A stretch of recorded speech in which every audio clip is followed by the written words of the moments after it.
और हुकूमत से मुज़ाकरात जारी हैं। 2 जनवरी को हुकूमती कमेटी से मुज़ाकरात अहम होंगे। मुज़ाकरात का सिलसिला 31 जनवरी तक मुकम्मल होगा।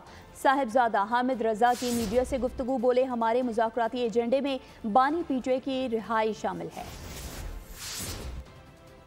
उमर अयूब साहब की सरबराही के अंदर 2 तारीख को हम हुकूमती कमेटी के साथ बैठेंगे। जो मुतालबात हैं वो हमारे 2 ही हैं।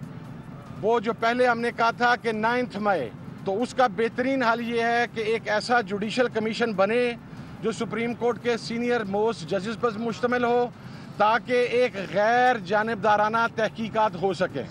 इमरान खान साहब की राय किसी डील के जरिए नहीं होगी, कोई पेपर साइन करके नहीं होगा। जिस तरह कुछ लोग रात की तारीकी में पेपर साइन करके इस मुल्क से बाहर चले गए सजा याफ्ता होने के बावजूद। सब्सक्राइब करें और बेल दबाएं ताकि कोई खबर रह न जाए।